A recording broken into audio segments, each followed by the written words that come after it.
Hello, and welcome to the Reviews from My Couch podcast. Today I'm ranking all 10 Scream movies and TV seasons. Since 1996, the Scream franchise has been the touchstone for the new era of screen entertainment, wherein audiences give an increasing amount of feedback to the creators, and that feedback is increasingly heard and adopted. We learned it was fine to speak in meta terms and drop pop culture references, thanks in part to the original trilogy, which ran from 1996 through 2000. While the next decade marked a downtime for the franchise, a fourth film then commented on the remake-driven Naughties in 2011. 3 seasons of Scream the TV series on MTV and VH1 were by our side for the 2010s, a breakthrough decade for horror TV and murder mystery serials. Jamie Kennedy's Randy was an idiosyncratic geek in his day. If you wanted to know the rules of horror movies, you looked to him, not the internet, because it barely existed. Now, amid the requel series of the 2020s, everyone is Randy. If you were to spout your knowledge of slasher tropes to a cross-section of strangers today, there's a good chance they will be on the same page. In fact, they might accuse you of stating well-known information. Here's a look back at the 7 films and 3 TV seasons of a franchise that has served as a guide and critic as society deepened its relationship with pop culture until society essentially became pop culture. Rankings are from worst to first, and spoilers follow. Number 10, Scream the TV series Season 3 from 2019. It ran for 6 episodes on VH1. The third season, a 3-night burn-off miniseries titled Resurrection, represents the franchise at its most confused.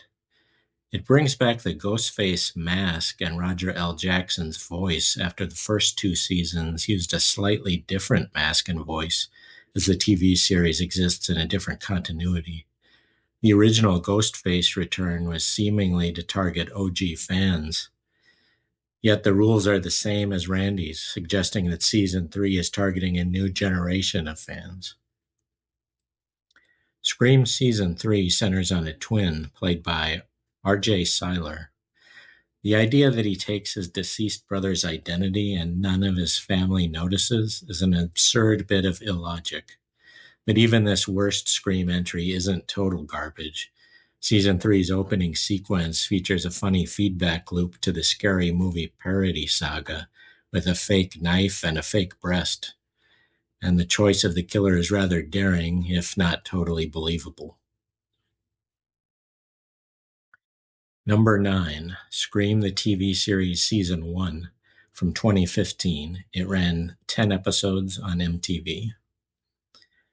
The TV series has good pedigree out of the gates, coming from Jill Bloatvogel, creator of one of the rare slasher TV series before this, Harper's Island. But it's handcuffed, using an altered mask and voice, moving from Woodsboro to Lakewood, and being set in a different continuity. This creates a bizarre, unappealing alternate reality where the pop culture nerd, John Carna as Noah, can't reference stab films and the rise of meta. The show aims for a wide audience rather than treating us as insiders the way Wes Craven and Kevin Williamson did. Craven, of course, directed films 1 through 4, and Williamson wrote films 1, 2, and 4. Still, Scream Season 1 is not all bad. The great opening scare moves the franchise into the smartphone era, as bikini-clad victim-to-be Bella Thorne can't call 911 on her slippery device. Phones are never your friend in this saga, no matter how high the tech. Although I complained about a coldness from the cast at the time, Noah and friend Audrey, played by Bex Taylor Klaus, do stick in my memory. The season ends in a smart way by only revealing one of the 2 killers, thus serving as both a conclusion and a cliffhanger leading into Season 2. Number 8, Scream 3 from 2000. This is everyone's pick for the worst movie, and while it's tempting to be a contrarian, I can't deny its problems. Scream 3 introduces sci-fi via the instant voice changer and fantasy via Sydney's visions. Granted, this isn't as bad as the time travel and the stabs. Given the vibrant and funny portrayal of the Hollywood cash grab filmmaking process, the reveal of yet another killer with a secret past falls flat. What's more, a quarter century later, we still don't know who the second killer is. I guess we have to accept that canonically there was only one, despite scenes where the one revealed killer could not have done the murder.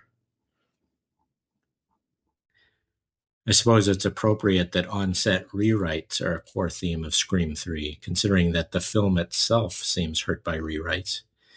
While Craven directs his usual strong scare pieces, Aaron Kruger's writing isn't up to Williamson's level, particularly when he bungles his way through rules of horror trilogies.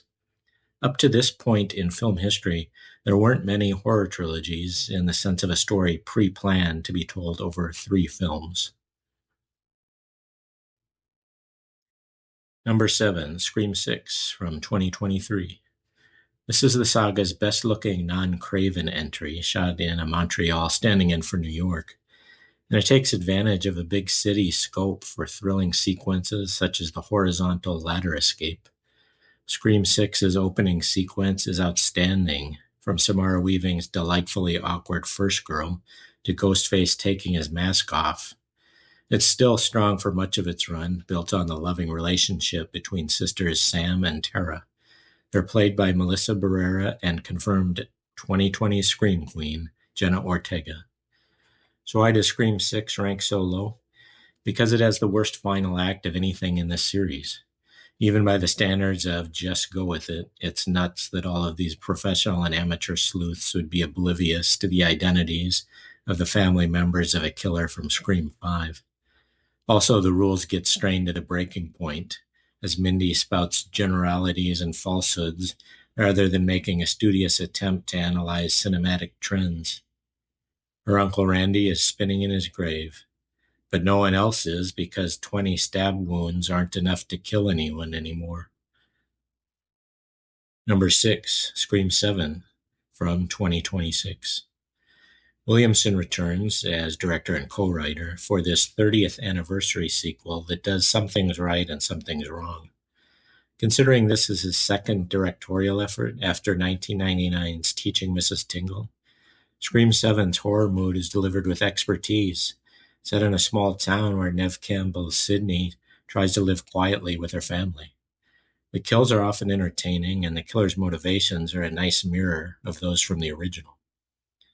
On the downside, Williamson loses interest in meta-commentary about slasher films and instead uses the straightforward theme of a mother passing on a legacy of bravery and toughness to her daughter, played by Isabel May. The social commentary and mystery about AI deepfakes is used well, and Matthew Lillard has a blast in his return. Scream 7's story improves on the illogical Part 6, but it's not the triumphant return fans hoped for. Number 5, Scream 5 from 2022. The first of the requel series, Scream 5 is set in the same continuity, but with Gen Z main characters taking the reins from the Gen Xers. It fully embraces the idea that tentpole films now exist because fans have almost directly asked for them. When the saga started in the 90s, Hollywood was still largely guessing about what people wanted. The good news is Scream 5, winkingly called Scream, to mirror the trend of new films having identical titles to previous films, was a box office hit. The bad news is there is a notable cynicism to the notion that filmmakers are armed to the teeth with data about what its demanding fans want, and probably even metadata, no pun intended. That said, it does mostly deliver on those wants, crafting a tale of a crazed stab fan who aims to make his own stab snuff film. Number 4, Scream the TV series Season 2 from 2016. It aired 14 episodes on MTV. The TV series High Point is also a high point of the 2010s boom of horror and murder mystery TV. While not superior to RDR shows like Bates Motel and Hannibal, the comparatively schlocky Scream was for a brief period more fun. Jumping into IMDb's chat threads and watching the Scream After Dark talk show added to the fan interaction experience. The show itself improved as Bloat Vogel and her team decided to treat viewers, and by extension characters, with more respect in Season 2. For example, Willa Fitzgerald's final girl Emma is now proactive in tracking suspects. Noah's podcast, wherein he goes over clues and suspects, is a brisk blast of meta. The obvious nature of the final reveal prevents Season 2 from moving higher on this list, but nonetheless we have confirmation that Scream stories can play outside a movie theater. Number 3, Scream 2 from 1997. Now we get to the 3 entries that will be almost everyone's top 3. Scream 2 is impressive for being turned around 1 year after the original. Appropriately, this is how every 80s slasher film was greenlit, on the money-making strength of the previous one. But this is a notably elite sequel, as Williamson skewers second film tropes. We also see an early example of the cultural feedback loop as the cast becomes more diverse, and the black characters comment on this naturally. The reason I don't rank Scream 2 higher is because Campbell's Sidney is at her most annoying here, freezing and failing to trust anyone, thus putting innocent people in danger, much as her wrongful accusation had put an innocent man in prison earlier in the saga. Her heroine status was overrated for a long time, until she earns it in the modern requel series. That said, as a final girl, she is realistically scared, and Collective Souls, She Said, is this series' best needle drop this side of Red Right Hand. Number 2, Scream 4 from 2011. Craven goes out on a high note in Scream 4, which is being appreciated more as time goes by for its humor and its commentary on the rise of a culture wherein people can be famous for being famous. It takes meta as far as it can go while retaining storytelling zest, as it comments on remakes, although luckily the film itself is not a remake. Sidney's latest long-lost relative, played by an against type at the time, Emma Roberts, is irritated at Sidney for not using her victim status to earn fame and riches. The opening parade of familiar-faced millennial cameos in a string of stab opening scares is peak scary funny, culminating in the real killing that launches the narrative. Also introducing Hayden Panettiere's Kirby as the new horror film nerd, Scream 4 marks the point where the saga transcends its status as a snarky 90s artifact to find legs as a franchise. Number 1, Scream from 1996. Before Scream, there had been attempts at meta-horror, including Halloween 6 and Craven's own New Nightmare. Although New Nightmare has been reevaluated by some as a cult classic, there's no question that Williamson is a better writer than Craven, thus making this a perfect marriage of skills. A proven helmer and a young scribe hungry to deconstruct slasher history. Although we didn't know it at the time, Scream would end up being different from most of the films it satirizes, including Halloween, Friday the 13th, and A Nightmare on Elm Street. It sticks with a core cast for quite a stretch, including Campbell's ultimate final girl, Sidney, Courtney Cox's tabloid reporter, Gail, and David Arquette's simple-minded but reliable cop, Dewey. An understated aspect of Scream's genius is that despite being a satire, and despite making fun of the idea that reality takes its cues from Hollywood, it's more centered in reality than most of the genre. Although the groundbreaking elements of Scream are now old hat, the details remain sharp. Note the glances between the two killers. Its rewatch value remains higher than anything that has come since. Thank you for listening to my rankings of the Scream films and TV seasons. You can find longer reviews of each entry at reviewsfrommycouch.com.